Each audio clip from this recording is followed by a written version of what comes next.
नमस्कार, मी प्रीती. मी मराठी लाईव्हच्या prime time मध्ये तुम्हा सर्वांचं खूप स्वागत. भाजपाचे नेते आशिष शेलार यांनी आज मनसे अध्यक्ष राज ठाकरे यांच्या निवासस्थानी जाऊन त्यांची भेट घेतली.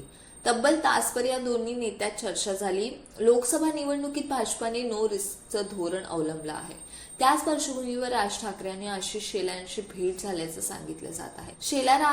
शेलार राज यांच्याकडे युतीचा निरोप घेऊन आल्याचंही यावेळी सांगण्यात आलं. त्यावर राज ठाकरे यांनी प्रतिक्रिया व्यक्त केली आहे. राज यांच्या या प्रतिक्रियेनंतर मनसे आणि भाजपची युती होणार की नाही अशी चर्चा पुन्हा एकदा रंगली आहे. राज्याचे मंत्री दीपक केसरकर यांनी आदित्य ठाकरे यांच्यावर जोरदार टीका केली आहे. आदित्य ठाकरे यांना अत्यंत कमी वयात मंत्रीपद मिळालं, त्यावेळी ते काही करू शकले नाहीत. त्यांनी एवढं बोलू नये, कारण त्यांच्या मागे ठाकरे आडनावाचं वलय आहे. तुमच्या मागे ठाकरे आडनावाचे वलय असल्याने कोणी बोलत नाही. जर लोक बोलायला लागले तर अवघड होईल. तुमचे सगळे धंदे बाहेर येतील. तुम्ही कुठे कुठे जाता, कोणत्या ज्योतिषाकडे जाऊन हात दाखवता, हे सर्व आम्हाला माहीत आहे, असा इशारा राज्याचे मंत्री दीपक केसरकर यांनी दिला. टीम इंडियाच्या यशस्वी जयस्वाल याने इंग्लंड विरुद्धच्या तिसऱ्या कसोटी सामन्यात राजकोट येथे तिसऱ्या दिवशी सलग दुसरं द्विशतक ठोकलं. यशस्वीने इंग्लंडच्या गोलंदाजांना फोडून काढत वादळी खेळी केली. यशस्वीने दुसऱ्या डावात 236 बॉलमध्ये 214 धावांची नाबाद खेळी केली.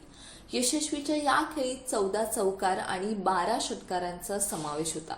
यशस्वीने यासह एका डावात सर्वाधिक 12 षटकारांच्या विश्वविक्रमाची बरोबरी केली. पाकिस्तानच्या वसीम अक्रमने 1996 साली झिम्बाब्वे विरुद्ध 12 सिक्स ठोकले होते. केंद्रीय निवडणूक आयोगाने राष्ट्रवादी काँग्रेस पक्षाचा आणि चिन्हाबाबत लिहिलेल्या निर्णयाला शरद पवार गटाने सुप्रीम कोर्टात आव्हान दिलंय.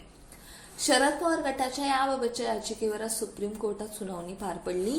या सुनावणीवेळी सुप्रीम कोर्टाने निवडणूक आयोगाला एका आठवड्यात शरद पवार गटाला चिन्ह देण्यात यावे निर्देश दिले. या सुनावणीनंतर शरद पवार गटाच्या खासदार सुप्रिया सुळेंनी पत्रकार परिषद घेतली. यावेळी त्यांनी सुप्रीम कोर्टात काय काय युक्तिवाद झाला याविषयी माहिती दिली. विशेष म्हणजे सुप्रीम कोर्टाने अजित पवार गटावर चांगलेच ताशेरे ओढले.